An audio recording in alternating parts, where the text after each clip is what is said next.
where we talk about everything about the beauty industry, but mainly talking about the nail industry as a whole because, well, one, she's a nail tech. I work in the nail industry with her. My name is Nakai. This is Priscilla, and we are your hosts for There's No I in Beauty. So, before we get started, be sure to subscribe because we come out with episodes like this one every single week about the beauty industry, nail industry, to basically give you all the information, all the tools you need to succeed. And in today's episode, we are talking about how to have the right mindset as a nail tech. So if you want to be a nail tech, if you are a nail tech, you need to make sure that you have the right mindsets, because if you don't, ultimately you go as far as your mind does. So that's a good point. Thank you very much. Anything else you want to add before we actually jump into the first kind of common thought? Basically, we're not going to go crazy into like the depths of our minds, but really just what nail techs thinks. I don't know how to word this, but basically how nail techs. It's perspective. It's basically common belief about the nail industry. Yeah. Your mental outlook, your perspective, and how you view this industry. Yeah. So we're just gonna go over a few common beliefs that you guys that people just take for, just for fact, about without even knowing or putting any thought into it, or even thinking that anything is ever possible. Let's get right in. It's pretty self-explanatory, I think. Yeah. So, and we just want to make sure that you guys have a healthy outlook, a healthy perspective on what this industry is for people. What it is for you as a nail tech, or whether, what it is for the client. I don't know that we necessarily get into the client part in this episode, but we definitely are going to get into what is the healthy perspective for nail techs. Yeah, and the first one, I think you guys will actually be excited about this one, because the first kind of common belief is techs, or people in general, don't think a six-figure income is possible doing nails. And I have so many reasons why that is false. We have so much research to show that is also false. And experience. To know that is false. To know that is false. And so the first thing is, you do need to think that a six-figure income is possible doing nails. I'll let you kind of tap in and put it definitely is possible. And I think we talked about this. I don't remember if it was the first episode or the second episode, where the unfortunate thing is there are a lot of nail techs out there that are not reporting the full extent of the income that they're making, right? They have their own reasons why they don't do that. Maybe they might be collecting cash because they don't want to pay tax. That's a whole nother topic. Don't do that. You're setting yourself up for that. But that reporting, Nails Magazine does a massive research on the nail industry. I read them all. Have you seen some? You have? I read them all. So, and usually when you go to the income portion of their research, they're sitting there saying, the average nail tech makes $24,000. I don't know what it is this year, but that's just not true. The reality is that's what's being reported, but that's not true. And so because of that false information and the lack of reporting, what it does, it really throws a stink bomb into the industry. And then that stink bomb just starts kind of permeating through the culture of the nail industry. And that's partially why the nail industry isn't usually taken seriously, right? You go to a lot of like really big beauty schools and you see, 50 hair stations. You see, 15 rooms for estheticians, and then there's 4 nail stations in the back somewhere. And that's part of the reason why it's not taken seriously. Yeah. Is because of that right there. They're not reporting, and there's no belief that you can actually make a good income. But yeah, there's a lot of people that get their nails done. Yeah. So, I mean, if you actually look at the facts, dude, like, how can you have 75% of the population that actually get their nails done? Yeah. And you have nail techs only making $24,000 a year. Like, if you're only making $24,000 a year as a nail tech, chances are you're probably not reporting your tips. That's number one. But you're probably working maybe 2 or 3 days a week, right? And if you're working full time, making $24,000 a year, then you really need to check your speed. Because if you're only servicing 2.5 clients in a day, then that will essentially determine what your income is going to look like. And so you have to surround yourself with people that can be able to point that out to you and show you how you can overcome that obstacle. But at the end of the day, know that if you put in the work, you can make a high income. And that goes for any industry, whether you're in corporate, you're a mechanic, it doesn't matter. It's a numbers game, right? If you put in the work and you put in the time, you learn the trade, you become good, you build your clientele, you can make a 6-figure income, period. Yeah. So you just have to have enough belief in that and know That it's going possible. into it that it's possible. And it has been done before. It has been done before. Yes. Yeah, and then the next one is kind of just what nail techs automatically lean towards, and that is the fact that nail techs believe pedicures are worthless. Ooh, that's a big one. There's a lot of people that cannot stand to do pedicures. Exactly, and that is the exact reason why you need to be doing pedicures. Dude, it's quick. Okay, let me just say this. Right now in my salon, our pedicure starts at $69. Is it 69 or 59? It's 57. 57? For regular polish. Okay, for regular polish. 57, oh, I'm thinking after tax. Okay, so $57 for a regular pedicure with classic polish, regular polish. 67 if you do gel. Yep. Okay, now think of it. You can do a pedicure, regular polish pedicure, in 45 minutes and you just collected $57, compared to you're doing an acrylic fill that took you an hour and a half to do, or sometimes 2 hours, depending on your speed and if the client wants art or not. You're basically almost charging about the same, if not a little bit less, for a 2-hour job compared to a 35 to 45 minute job for the same amount of money. And what people usually forget, not necessarily forget, but what a lot of times what nail techs don't realize is, you know how easy it is to build a clientele just from pedicures? A lot of my clients, they started coming to me for their feet, had nothing on their nails. They were part of the 25% that didn't do their own nails. And now, over a decade later, they're still coming to the salon doing hands and feet because I got them in for a pedicure. I built a rapport with them. We built a relationship. And then I started telling them about doing nails. Hey, why don't you try gel manicure? Have you ever considered that? Oh, well, actually, nobody's ever asked me that before. Like, all you have to do is ask the question, right? And that's some crazy. Of them, believe it or not, like, now they're doing longer nails. Now they're getting into the nail art and they're doing all this stuff. So what started as a $35 service over a decade ago, now their average bill that they're paying is $140 when they come per visit.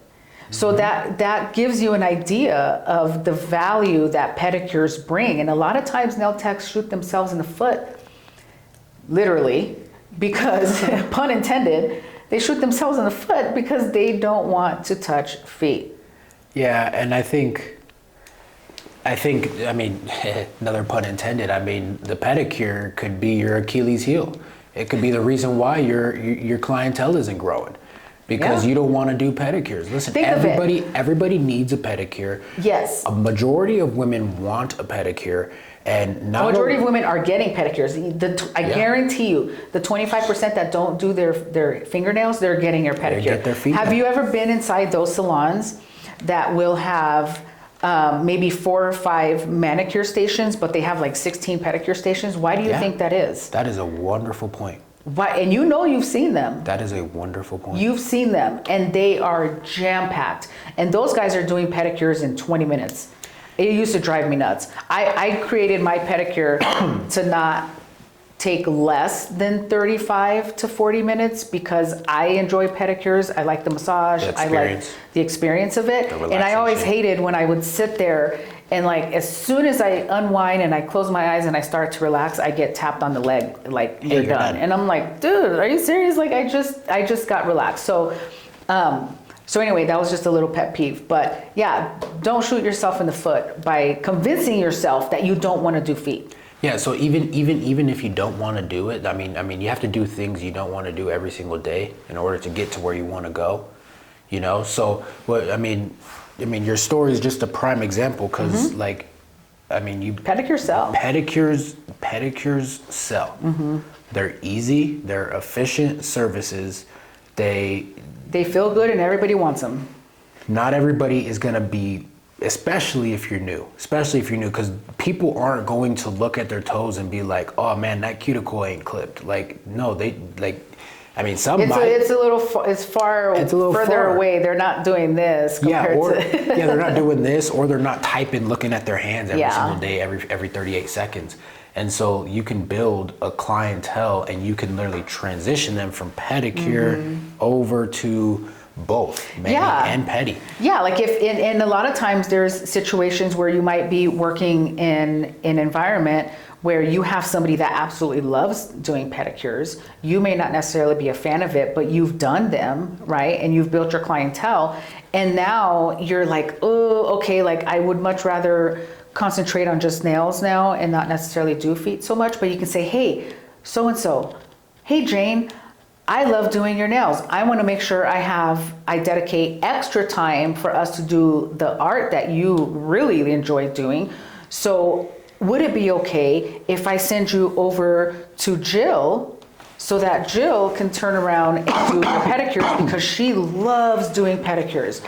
And you usually only get one color on your toes anyway, so it makes sense. Chances are the person is probably going to be like, yeah, cool, no big deal. I get to do more art on my fingernails and I still get my pedicure. So there's ways to kind of weasel yourself out of it once you've built your clientele. Yeah, and even if you have a few regulars, like I know. Yeah, some people won't go for it, but I know there's one girl that works with us, and she has a few regulars that get a mani and a pedi like every 2 weeks or whatever. I mean, it takes her just over an hour to do both services. That's quick. And she does it, and it's her regular, so she knows exactly what she wants. Yeah, she knows the exact process to get her in for both hands and feet. You know, so you can find those people out there. That's huge. That just want the mani and the pedi. Yeah. They want the same thing almost every time. Yeah, they may change a color, but most of the time they just get the single color. Right? They know it's going to be whatever gel it is, or and how long, or whatever. This person, it probably takes her an hour, and it ranges from like an hour and 10 to like an hour and 23 minutes. Okay, so an hour and 23 minutes, and you're collecting $140. You do the math. How fast can you get to 6 figures? Yeah. So and that's just one service. I mean, if you're working a full time, right? So and she probably has like 3 or 4 of those people. Yeah. And so every 2 weeks, every 3 weeks, they're coming in and they're getting the same service. They're paying. They're paying for the service. They're tipping well. She gets them in and out. And as you start to get good, and as you have clients that you do every so often, like their nails will naturally adapt to your work, right? So they're primed, ready for you to do efficient, quick services. Yeah. And so, I mean, that right. That's where it's at. Yeah, and it just, I mean, pedicures are not Yeah. worthless. They're literally how to get people in your chair, in your door, right? And you may and actually, I'm going to add something to that. Because with a pedicure, they're quick. It's a quick service. You can actually run a special, right? Because you can get it done in half an hour. You can draw clients in by saying, hey, I'm offering, instead of it being $57, I'm doing a special where it's only $40, right? For your first visit or whatever it is. So there's ways you can draw people in with pedicures. There's so many ways. I mean, you're like, okay, if you get your hands done, I'll give you half off of the Exactly, pedicure. and that's another point too. If your clients are coming in and they're doing just feet or just hands, if they're doing just hands, and you know that you have, an hour, like a 45-minute gap after that client is done, why are you not telling them, hey, I have time for a pedicure if you want to get one? Sell them on the pedicure, so that you don't have, do you want to collect, money during that 45 minutes that you have downtime, or do you want to have 45 minutes of downtime, an hour lunch, and then have another client? So now you just sat around for an hour and 45 minutes and you made no money. And then what happens is you might even go home and start complaining that you're not making enough money. That you're not making enough money, but you lost out on a whole service because you wanted to have a long lunch. But then that's exactly what this last common belief is that everything is everybody else's fault. How many have we done? This is 2, or this is 3. Oh, the pedicures. Oh yeah, damn, that went by quick. It's cool. Yeah, so then the last point. Say it. I'm sorry, I interrupted. It's fine. Everything is everyone's fault, right? So you're probably going home like, man, this isn't working. I'm not making enough money. And that's a very common thought. I mean, these people, they don't want to get pedicures. They don't want to rebook their appointments. They don't tip well. They don't want to tip. Like, it's their fault that they don't want to tip, right? Yep. It's their fault they don't want to tip. It's their fault they don't want to get a pedicure. It's their fault that they don't want to get a manicure. What else are other things that? It's their fault that they no-showed me. Yes. Yeah. It's their fault that they didn't like my work. Like that, we can go on and on and on and on. At the end of the day, you have to take full responsibility for yourself. Yeah, and every single one of those scenarios, I could give you almost an exact reason why it was your fault. And it's being able to be okay with giving yourself grace where it's needed, but then holding yourself accountable where it's needed. And a lot of times we lose ourselves in this grace period here, and this little patience and grace point, where in the beginning, sure, okay, you're kind of spinning the wheel a little bit, right? Be gracious to yourself. But once you've been in it for I would say for longer than a year, the first year is usually where I give people a lot of grace. Once you pass that first year, you will go through a period where you feel like everything is failing.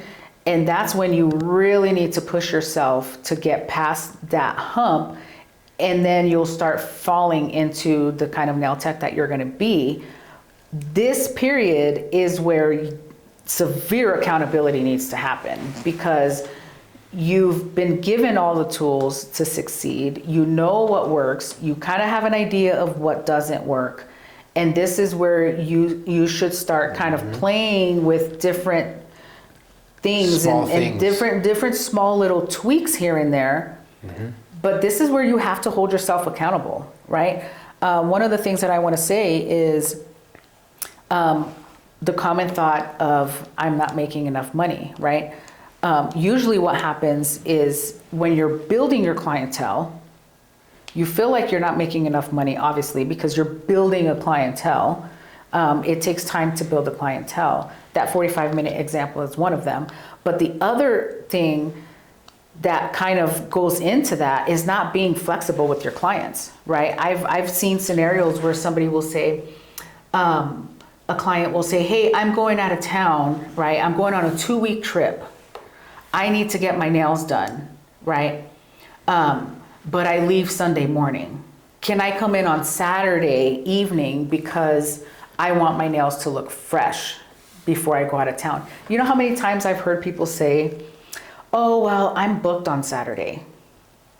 Dude, take one more appointment Saturday evening, work a little longer that Saturday to accommodate that client. That client will be your forever client if you accommodate and are flexible with their schedule when they need it the most. And a lot of the times the clients are willing to pay for that. Oh, dude, they'll tip you double. I've seen even it's happened with me where something happened with somebody's schedule and I went above and beyond. I came in on my day off, I stayed late, I showed up at 7 a.m, whatever the situation was. I mean, I've had times where clients tip me like $60 just because I showed up when I wasn't scheduled to be in. Yeah, because it's like that law that, you know, it's like the law of reciprocity or whatever. Mm-hmm. You know, you do something out of your way, above and beyond, you're gonna get rewarded for that. You know, like they're gonna feel almost obligated to give you something, right? And that may be in a tip. It may be an extra tip. It may be, you know, they were going to refer somebody now, so now you have another client. They bring a friend. They schedule out their next 6 appointments. Yeah. Whatever that looks like. You never know what that upside is going to look like. Yeah, exactly. And so, you know, just understand that in the beginning, there's a good chance you're not going to have a set schedule, and that's okay. And then I'll say, only when you have a solid clientele. Like when I got to the point where my schedule was booked out for 2 years in advance, like you could not be my client unless you were willing to schedule two years out. Everybody was on rotation. I knew exactly how much money I was going to make 2 years out because I was back to back. And once you get to that point, that's when you can be a little less flexible, because now you can dictate and say, these are the days I work, these are the times I work. I already have my clientele. I already gave each of my clients their ideal day and time for them to come in to get their services done. They're used to it. It's on the calendar. They're set. I'm taking care of my people. Somebody brand new coming in, I don't have to be flexible anymore. I don't have to come in Saturday night or 7 o'clock in the morning on a Sunday before church because you're going out of town. I don't know you. I don't know who you are. I've already took care of my regulars, and there's very little room for me to squeeze anybody else in. That's when you can really hone in on your ideal week, your ideal day, and stick to it. But that only comes when you've already put the time. You put in the time and you put yourself, you became an asset to everybody that is booking with you, and you've became such an asset that now you can create the life that you want around, and you can have that balance. And then also like what I'll say is that you've proved to your clients that you can show up. And you're reliable. And you also prove to yourself that you can show up.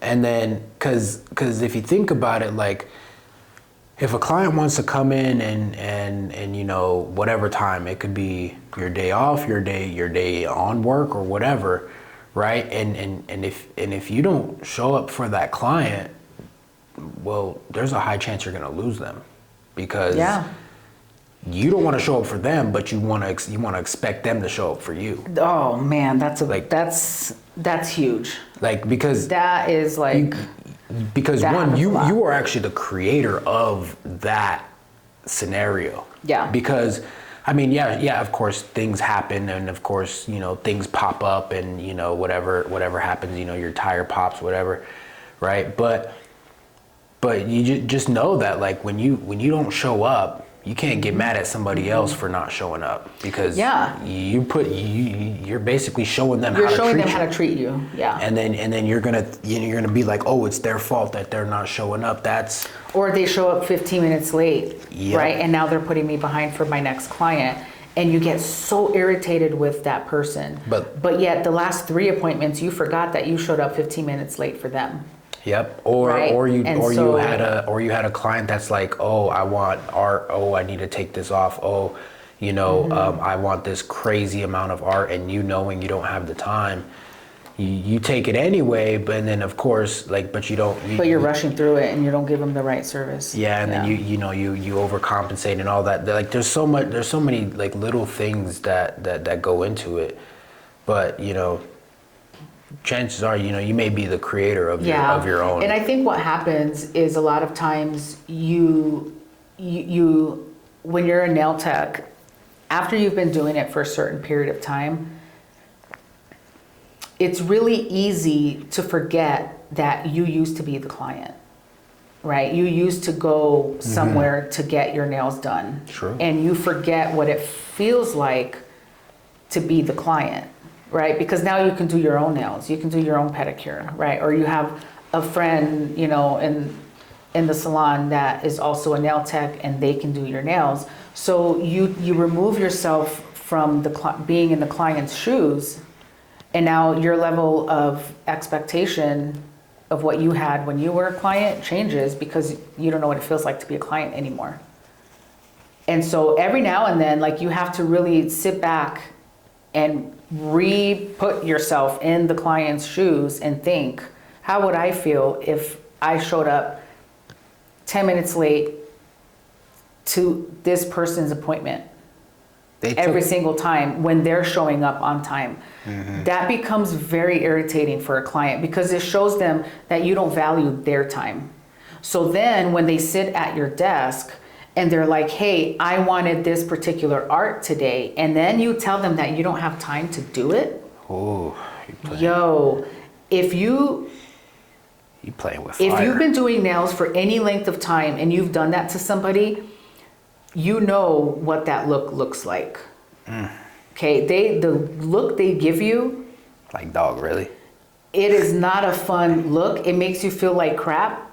But then because you forgot what that felt like as the client, and you don't even realize, I came in 10 minutes late, 15 minutes late. Now I'm telling her that she can't do what she wants because I didn't value her time. That's a sure way you're going to lose the client. Yeah. That's a sure way you're going to lose the client. And if you don't lose the client, you better believe she's going to start showing up late to her appointment. And then you're going to be all irritated when she does. Right? So you just, she or he, I'm just saying she because it's usually, there's a higher percentage of women that does nails than a guy going in to do his nails. But anyway, but yeah, you really have to really put yourself in their shoes and know how you're making them feel. People purchase based on emotion, right? And that's a whole nother episode, but people do purchase based on emotion. So if the emotion they're feeling when they're with you is not good, they're not going to tip well, and chances are they're not going to come back. Yeah, and this all falls back on your mindset. This all falls back on what you believe. Yeah. Your perspective. It's all in your perspective. Yeah. Do you have anything else? No, that was it. We had 3 points for you guys today, and I hope these 3 points are helping you and inspiring you and showing you the side of the business that you usually don't hear talked about a lot. And it just gives you a different perspective, different mindset, a different mental outlook, different approach, and a different approach on what works and what doesn't work, and really just trying to bring value to you guys. Yeah, and trying to make your guys' success a lot easier, and just sharing everything that we can to help you on that journey. So if you enjoyed the episode, or if you have something that you just can't get through mindset wise, go ahead, throw that in the comments. Like we said earlier, we do this show every single week, so we're going to be bringing an episode every week to you on Mondays. So be sure to subscribe, follow us on socials. My name is Nakai Smith, Priscilla Smith. Those will be linked in the description. Be sure to stay in touch. Give us Let's see. Just give us feedback. Yeah, give us some really. feedback. Like, we are here for you, right? This is the behind the scenes of the nail industry, and we're putting these episodes together and trying to really dig deep into all the little nooks and crannies and things that we've experienced, and trying to package it in a way where it not only makes sense, but it brings value. And so if there's any topic that you want us to cover, any confusion that you might have, we can cover it. We're gonna try to, really, like I said, dig deep into as much as we possibly can to outline the experiences that we've had. And, but we're humans too, we're not perfect. We might forget something sometimes. And so that's where we heavily rely on your feedback so that you can tell us what you want to hear. Yeah, so subscribe, like, comment, give us a follow. I don't have anything else other than there's no I in beauty. Make sure you remember that. Nope, there isn't. Get your mindset right. Like we said, you can only go as far as your mind is, pretty much. I mean, where your mind's at, that's about as far as you can go. Yeah, what you focus on is what you get. What you focus on is what you get. What you think about is what you talk about. What you talk about is what you do. Is what you do. Yeah. So keep those in mind. Closing thoughts. Last minute closing thoughts is just keep on tuning in and watching and seeing what other nuggets we have to give you. Yeah, we'll see you in the next episode. All right, bye. See ya.